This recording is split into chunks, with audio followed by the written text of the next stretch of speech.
Could have been anywhere in the YouTube world, but you're here with me, and I appreciate that. Welcome back to House Zay Views. And once again, baby, another Monday has come and gone, which means we are here to talk about this week's installment of Monday Night Raw. Now, to start off the show, the results of what happened last week have large implications on what went down this week. Bobby Lashley and MVP come out to start off the show, and Bobby Lashley pretty much talks down on why he came out and attacked all the three individuals who are involved in the WWE Triple Threat match to go down at the Day 1 pay-per-view. Lashley pretty much says, yo, I feel real disrespected that I wasn't involved in this picture, so I came out and I made my presence known. I beat everybody up to let everybody know that, hey, I should be the WWE champion. None of these guys have nothing on me. MVP is pretty much like, yo, Lashley's like Candyman. You don't have to say his name 3 times for him to pop up on you. This leads to Kevin Owens coming out saying, hey, look, at least I won a match to be involved in this. You just came out and tried to beat us all up, and that's messed up. I earned this match. And then that's what leads to Seth Rollins coming out. He's like, yo, it started off with just me and Big E, and then now now Kevin Owens is involved and Lashley's trying to get involved, and I'm not with it. Of course, that leads to Big E to come out saying, hey, I don't care who steps up, I'm the champ. You know, Lashley, I know you feel like that you should be involved in this match. What's going on? And of course, that leads to the interim GMs or the people in power. I don't know what you want to call them these days, but Sonya Deville, Adam Pearce come out and they lay it on thick for Bobby Lashley and say, hey, if you want to be involved in the match, this is what you're going to have to do. If you could win one-on-one matches with each of the individuals who are involved in the WWE Championship match, with that being Kevin Owens, Seth Rollins, and Big E himself, if you could beat each of them throughout the night, then we'll add you to the pay-per-view match. And the WWE Championship match will go from a triple threat to a fatal 4-way. So that's pretty much what's going to be the main story of the night. Bobby Lashley fighting his way to be inserted into the WWE Championship match to go down at Day 1. After that, we get the first match of the night. We have Riddle of Team RK Bro going up against Otis of Alpha Academy. Got it right this time.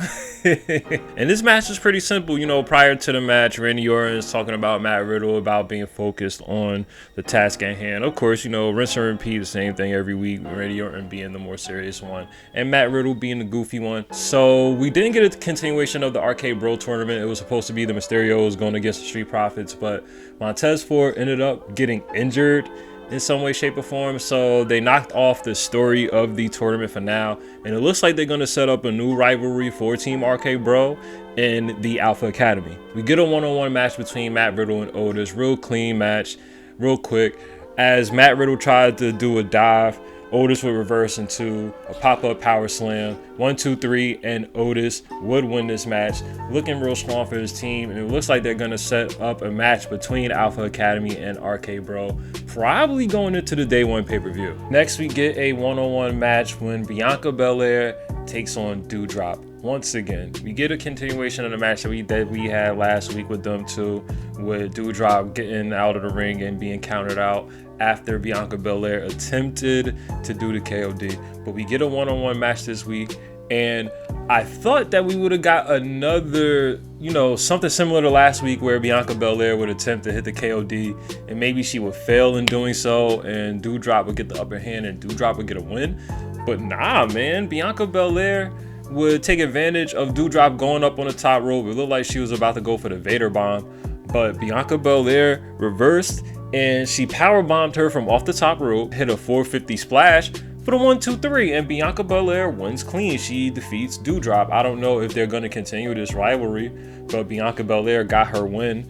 They're probably going to do the 50-50 booking style that they've always been doing and have Doudrop get her win later on down the line. Maybe they'll have a rematch at Day 1 and Doudrop will win to put herself over, but I don't know. But so far, like I said, man, I'm feeling this heel turn for Doudrop. She's very athletic. I feel like the work that she puts in the ring, I feel like even though she's definitely a fill-in for what they were planning to do with Nia Jax, I like the way that she works. She works a lot better than Nia, in my opinion. I don't know. I'm feeling it. I'm feeling it. So then after that, we get the first match of this trial that Bobby Lashley has to go through. I thought that it would have been all 3 of them in a row, like Bobby Lashley would have to run a gauntlet, but they spread the 3 matches throughout the night. And since they did that, I kind of knew what they were going to go with this booking. But let's talk about the matches anyway. The first match we get is Bobby Lashley going up against Kevin Owens. Real nice match between the two. I'm a big fan of the two, but it comes to a quick ending, a funny ending actually, as Bobby Lashley would attempt to put the Hurt Lock on Kevin Owens. Bobby Lashley barely had his arms locked in. Kevin Owens was like, man, forget that. Taps out ASAP, rolls out the ring and just dips off. He's like, hey, look, this man has to go through 2 more people. Let them deal with him. Let them try to stop him from getting in this match. Forget that. I'm out of here. Just for Kevin Owens' character, I thought that was real funny. Yeah, I mean, it was a nothing match. Yeah, it was just to continue the story. But I felt like it was a pretty funny ending. But Lashley does win the first out of the 3 matches, and let's see what happens later on in the night. After that, we get an in-ring promo from the Raw Women's Champion, Becky Lynch. She goes on to say, yeah, I beat Liv Morgan. I told y'all Liv Morgan wasn't built for this. Yeah, I told y'all that Liv Morgan was not the one. I am Big Time Bex. I'm still your Raw Women's Champion. That leads to Liv Morgan coming out saying, hey, the only thing that you are the champion of is cheating to win. I almost had you. You had to pull off the same thing that you pulled with Charlotte to get the win. And listen, I know that I was this close to becoming champion. I know that I got it within me to be the Raw Women's Champion. So, hey, I want my rematch. Put me up, put the title on the line at day 1. What's up? Let's get this rematch popping. So then Becky Lynch, after, a little bit back and forth, a little banter between the two, it is made official and we are getting a rematch for the Raw Women's Championship.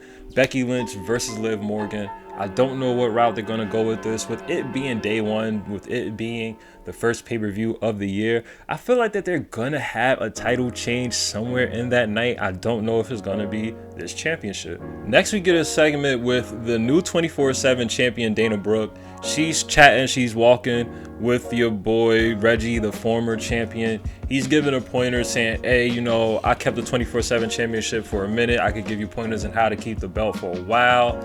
And, I guess they're trying to build like a love angle between the two with Reggie looking out for Dana. I don't know what they're going to do with that, but let's see what they do with that. They had R-Truth and Akira Tozawa pull up on them. R-Truth with the whole snowman costume, Akira with the little tree costume. It was real goofy, but Dana Brooke escaped with Reggie's help. She's still the 24/7 champion. And let's move along into the night. After that, we get a tie-in of like 2 storylines going on right now. Well, last week, Damian Priest defended the United States Championship against Robert Roode. But after the match, after Damian Priest had his successful title defense, Dolph Ziggler snuck in there, super kicked him. And I thought that was going to lead to a one-on-one this week, but instead, Damian Priest would enlist the help of Finn Balor, and the two would take on the team of Robert Roode and Dolph Ziggler, collectively known as the Dirty Dogs. The match wouldn't last too long. Throughout the night, they were kind of breezing through all these matches with the, exception of the last match, I guess, they gave the most time to. But this match didn't take too long. Finn Balor and Damian Priest were doing good throughout the match, but towards the end, Austin Theory would interfere, getting Finn Balor's business once again, hops on the rope, sneaks in a little selfie. This leads to a distraction. Finn would get hit with the zigzag, Dolph Ziggler taking advantage, and 1, 2, 3, the Dirty Dogs would win this tag team match. Damian Priest didn't take the pin, he didn't look weak. Austin Theory getting involved, they continuing the storyline between Austin Theory and Finn Balor. Next, we get a one-on-one match between Rhea Ripley and Queen Zelina, and this match was just as quick as the previous week when Queen Zelina got her win over Nikki ASH. Queen Zelina would get the quick win. I want to say the match was no more than like 45 seconds or whatever. Queen Zelina will roll up Rhea Ripley with the crucifix pin. 1, 2, 3, 2 weeks in a row. The Queen and one half of the women's tag champions gets the win over this tag team. And it looks like they're gonna do a breakup angle between Rhea Ripley and Nikki ASH, which I think should go down. I don't know who the heel is. They could go either route with this. They could have Rhea turn heel and say, hey, Nikki, having you by my side isn't really doing nothing for my career. Or they could have Nikki ASH turn heel and have her give up on this whole superhero persona and give up on this whole idea of her being a hero, and she could go back to being Nikki Cross. She can cross Rhea and go back to being Nikki. So I don't know what they're going to do with this. Or maybe they could have a comeback angle when they win back the women's tag championships. I don't know. But I know Zelina's looking strong, having 2 quick wins having 2 quick wins back to back. Queen Zelina is looking real strong. All right, so next we get the second match for Bobby Lashley. We get him going up against Seth Rollins. And these guys, of course, they could go crazy in the ring. Seth Rollins, Bobby Lashley, 2 of the top talents in my eyes in WWE. But oh man, so this match would come down to a very crazy ending. Kevin Owens would come out to the ring, and as Kevin Owens is coming out, Seth is like, yo, I don't need your help, don't get involved. And then, you know, Seth Rollins, faking the funk, goes out to the ringside, and Kevin Owens decides to punch Seth, right? So the ref rings the bell. He's like, yo, by disqualification, the winner of the match is Seth Rollins. And Bobby Lashley's like, yo, chill. What are y'all doing? And Seth is just excited. He's like, yes. He's geeking on ringside. He's on the ringside geeking, having a blast. He think he pulled, you know, the meanest heist of the century again. Then Adam Pearce and Sonya Deville, they come out and they say, hey man, we gotta restart the match. You tried to pull a quick one off on us, but it's not gonna happen that way. Seth Rollins is tight. He gets in the ring, and before he could just recollect his thoughts, Bobby Lashley hits him with a spear.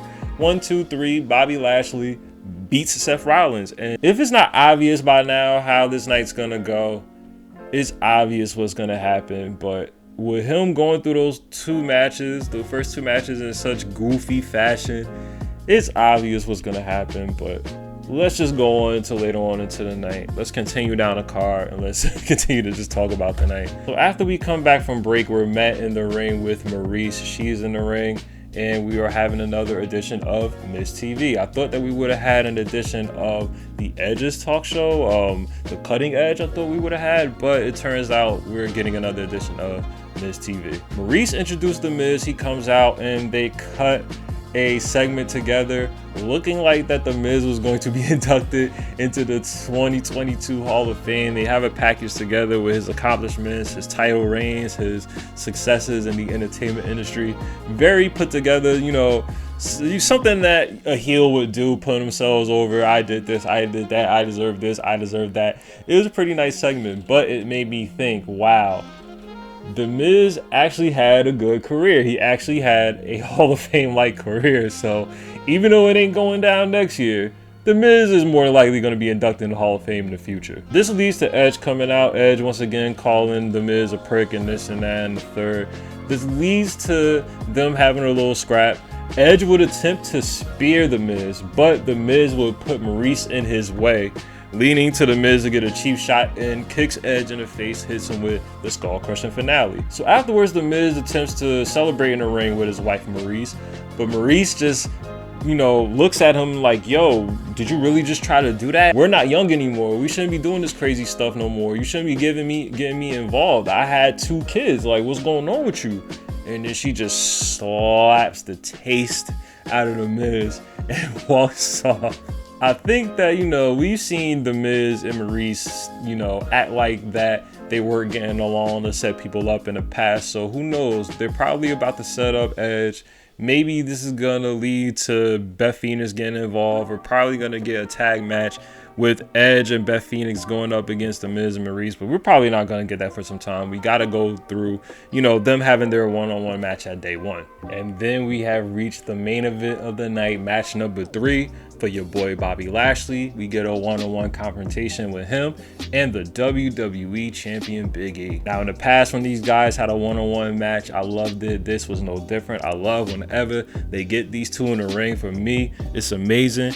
Representation, 2 amazing black wrestlers going at it one-on-one. But the match would come down towards its end when both Seth and Kevin Owens got involved, interfered in the match, and decided to jump Bobby Lashley because of the actions of Seth Rollins and Kevin Owens early in the night. The match was made no disqualification, so they took advantage of this and decided to jump Bobby Lashley. Big E would get up and get involved and say, no, I'm trying to win this on my own merit. You guys don't have to get involved. He starts to help Bobby Lashley, and then we get a little scuffle with Bobby Lashley and Seth Rollins on one side and Kevin Owens and Big E on the outside. Big E would hit a Uranagi on Kevin Owens on the outside of the ring, putting him through a table, and on the inside of the ring we have Bobby Lashley putting Seth Rollins through a table with a spear. So after they neutralize Kevin Owens and Seth Rollins, both Big E and Bobby Lashley, they get back in the ring, and Big E's like, hey, listen, man, now it's me and you. What's up?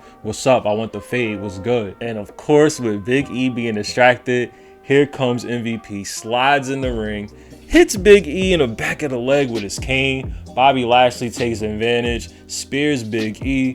1, 2, 3. And now the match at day one is no longer a triple threat. It's now a fatal four-way. So Big E now has to defend the WWE Championship against what at first was just Seth Rollins. Now against Seth and Kevin Owens and Bobby Lashley, we're getting a fatal four-way. These four guys, they're going to tear the house down. It could go either way. I hope Big E retains. For Big E's championship reign, Big E needs this type of title retention. I feel like it'll work out for him, especially since he lost his match to Roman Reigns at Survivor Series. He needs a big win, and there's no bigger win than defending your championship successfully against 3 people. But if Big E wins, right, what is he going to do for the Royal Rumble? So with that being said, that was this week's edition of Monday Night Raw. Let's see what they got in store for us leading up to this day one pay-per-view going down January 1st, 2022. That being said, man, thank you for stopping through the House A Views. Once again, if you haven't already, make sure you like, comment, share, subscribe, turn them notifications on, engage, become a housemate, kick it. Make sure you wipe your feet at the door. Thank you for stopping through the House A Views. Until next time, peace.